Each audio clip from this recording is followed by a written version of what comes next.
आज मैं अपने पाकिस्तानियों के लिए जो खासकर ओवरसीज़ में रहते हैं, आज उनके लिए एक ऐसी स्टोरी लेके आ रहा हूँ जो भी देखेगा उसमें शर्म से जो उसका सर है वो झुक जाएगा। ऐसे नासूर हमारे माशरे में पाए जाते हैं जो पहले मलेशिया में इलीगल तरीके से एंट्री लेते हैं, फिर किसी ना किसी वाये से मलेशिया में जॉब लेते हैं और जहाँ पे जॉब लेते हैं उसी अदारे का नाम जाली तरीके से इस्तेमाल करते हैं और उनको बदनाम करते हैं। हमारे साथ ऐसे ही एक पाकिस्तानी शहरी मौजूद हैं जो इनका तल्लक जो लाहौर से खास करके। अभी मैं इनसे पूछूंगा इन्होंने जिस अदारे में काम किया उस अदारे को अभी जाली मैनेजर बन के क्यों बदनाम किया जा रहा है और लोगों से क्यों पैसे मांगे जा रहे हैं। बताइएगा जरा, आप ऐसा क्यों कर रहे हैं? सर मैंने उधर बताया, वो मैडम जो नंबर कौन थी हर भी वो उनका नाम और सर मैडम और जो थी उनको मैंने कहा कि मैडम वो फूड देती हैं लोगों को, यानी कि जुम्मे के जुम्मे फूड देती हैं। तो वो मैंने उनको कहा कि मैडम आप यानी कि फ़ूड के लिए मैंने उनको कहा बस इसका। तो बाकी मैंने उन्हें कहा कि मैं वो जो दूसरी ब्रांच है वहाँ पे काम नहीं कर रहा चरास अली में। तो उन्होंने कहा कि इधर मैं आपको ना मिल लूँगी, कल मैं डॉक्टर साहब के पास आना है। तो मैंने ये कहा कि मैडम मैं आपको मिलना चाहता हूँ बस। इसके अलावा ये है कि गलती होगी कि मैंने उनको फ़ोन किया, काम नहीं कर रहा यहाँ पे।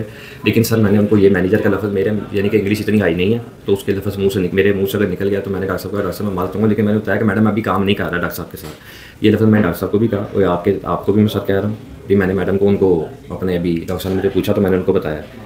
तो नहीं आप मुझे ये बताएं, आप मैनेजर हैं? नहीं डॉक्टर साहब मैं तो यहाँ पे जो काम किया उनके पास यहाँ पे डॉक्टर साहब। आप मलेशिया में कैसे आए हैं? मलेशिया में मैं इधर मलेशिया से आया यानी कि एजेंट के थ्रू पाकिस्तान से आया। नहीं आपके पास वीज़ा कौन सा है? वीज़ा नहीं है मेरे पास। आप किस तरह मलेशिया में आए? मलेशिया वो एजेंट ने एंटर किया, यानी एजेंट ने आपको कैसे यहाँ पर मलेशिया में कहाँ पे? ये इधर ये जो अपना पिनांग वाला एयरपोर्ट, ये अपना पिनांग जो वो अपना आप थाईलैंड से आए हैं या के कोलालमपुर इंटरनेशनल? कोलालमपुर से नहीं आया। मीन के ये बंदा मलेशिया में इंटर हुआ है और लीगल तरीके से इंटर नहीं हुआ। ये बंदा जाली तरीके से थाईलैंड का बॉर्डर क्रॉस करके मलेशिया में इंटर हुआ है और यहाँ पे एक अदारे का जाली मैनेजर बन के यहाँ पे लोगों को कॉलें कर रहा है, उनसे पैसे मांग रहा है और उस अदारे को बदनाम कर रहा है। मजीद इस अदारे का जो CEO है डॉक्टर फैसल अनीस, उनसे भी हम बात करते हैं, उनका भी मौक़िफ़ जानते हैं, उनका क्या कहना है। जैसे अभी आपने बनाया कि ये बंदा आपके अदारे का जाली नाम लोगों को मैनेजर बन के कॉलिंग कर रहा है, पैसे मांग रहा है, तो आप ऐसे लोगों को, अब ये मलेशिया में भी इंटर हुआ है लेकिन इसके पास कोई वीज़ा नहीं है और इस बंदे ने जाली तरीके से मलेशिया में भी है और आगे आके आपके अदारे का नाम बदनाम कर रहा है, तो आप अपने अदारों से खास करके क्या कहना चाहते हो और इस ऐसे अपने पाकिस्तानी कम्युनिटी के लिए को क्या पैगाम देना जो मलेशिया में मुकीम इस वक्त? देखिए मैं तो बहुत सरप्राइज़ हुआ इनके ऊपर कि इन्होंने ऐसा किया है, मैं ऐसा एक्सपेक्ट नहीं कर रहा था, ठीक है। लेकिन तब भी जब इन जॉब के लिए आए तो मैंने इनको बोला ठीक है डॉक्यूमेंटेशन सारी हमने जैसे सारे स्टाफ की बनाई है वैसे इनकी भी बनानी थी, ठीक है। लेकिन बीच में काम छोड़ के चले गए तो मैंने भी कहा चलो ठीक है कोई बात नहीं, हमें कुछ ऐसे सिम्टम्स मिले, सारी चीज़ें मिली वहाँ पर कि जो ठीक नहीं थी। तो मुझे तो बहुत अफसोस हुआ इनके ऊपर कि इन्होंने ऐसा किया है और इन्होंने बोला है हमारे पेशेंट्स को नंबर लेके वहाँ से सिस्टम से या कैसे भी नंबर लेके उनको मैसेज किए, कॉल्स किए कि आप हमें बाहर मिलें, मैं चौकट ब्रांच का सुपरवाइज़र हूँ, मैं मैनेजर हूँ और मैं आपको बाहर मिलना चाहता हूँ और मैं आपसे कुछ कारोबारी लिहाज से बातचीत करना चाहता हूँ। अच्छा डॉक्टर साहब अभी आप इनका क्या करेंगे? इनको पुलिस के हवाले करेंगे, पाकिस्तान डिपोर्ट करवाएंगे, क्या करेंगे? क्योंकि मुझे ये बताइए। बाय राइट, सॉरी मैं आपको इंटरप्ट कर रहा हूँ, बाय राइट तो मुझे पुलिस को बुला के इनको हैंड ओवर करवाना चाहिए क्योंकि ये इलीगल तरीके से मलेशिया में भी एंटर हुए हैं। उसके होने के बावजूद उन्होंने हमसे बात भी छुपाई, हमें बाहर से पता चला है और उसके साथ साथ ये मेडिकल डिपार्टमेंट के साथ एक मलेशिया के अंदर एक क्लिनिक है, एक हमारा सेटअप है, उसके साथ उसका नाम इस्तेमाल करके तो आगे दूसरे लोगों को कॉल करके कह रहे हैं कि मैं यहाँ पे मैनेजर हूँ, सुपरवाइजर और मुझे मिले। कल को किसी से पैसे मांग ले, भारी रकम मांग ले, किसी को नुकसान पहुँचा दे तो लोग तो ये समझे कि यहाँ पे ही हैं। वो तो अल्लाह का शुक्र है कि वो जिनको इन्होंने कॉल की एक दो लोगों को, उनमें से एक बंदे ने मुझे कॉन्टैक्ट करके बता दिया कि भाई ये मामला है। तो मेरे ख्याल में कि अदारे की मैं ये बात बोलूँगा कि पाकिस्तान से फ्लाई कैसे कर ली है तो मैं बड़ा सरप्राइज़ हूँ। ब्लैक लिस्टेड है मलेशिया में, चले शायद कोई मामला होगा वहाँ पर, लेकिन मैं तो बिल्कुल मैं ये उम्मीद करता हूँ बल्कि इल्तिजा करता हूँ। अच्छा मैं यहाँ पे डॉक्टर साहब इनसे पूछना, आपके पास UNO कार्ड है?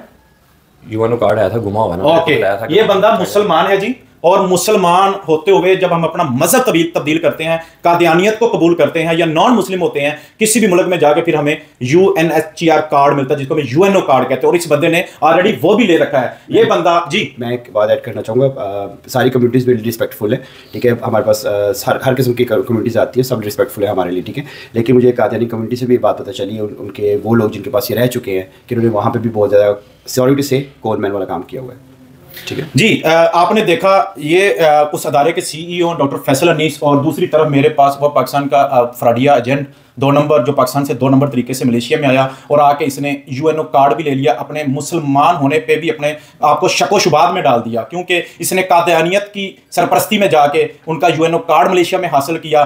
तो ये मैं सवाल जो अपना, ये अपनी पाकिस्तानी कम्युनिटी जो मलेशिया में रहती है और पूरी दुनिया में रहने वाली, खासकर पाकिस्तान में अपने अदारों की तरफ DGFIA को भी मुंतखब इस पे उनसे भी बात करूंगा कि सर ऐसे लोगों की तरफ एयरपोर्ट पे ये लोग कैसे निकलते हैं और जो इनलीगल तरीके से वहां से निकलते हैं और मलेशिया में आके, यहाँ पे मैं अपने अदारों से भी एक सवाल पूछूंगा, खासकर DGFIA उनसे भी मेरी दरख्वास्त होगी कि जब आप पाकिस्तान के एयरपोर्ट से ऐसे लोग ट्रैवल करते हैं, इनकी ट्रैवल हिस्ट्री को चेक किया जाए, ताकि उनको ये पता हो कि जो बंदा मलेशिया जा रहा है, पाकिस्तान से निकल रहा है, ये पाकिस्तान की बदनामी का सबब तो नहीं बनेगा।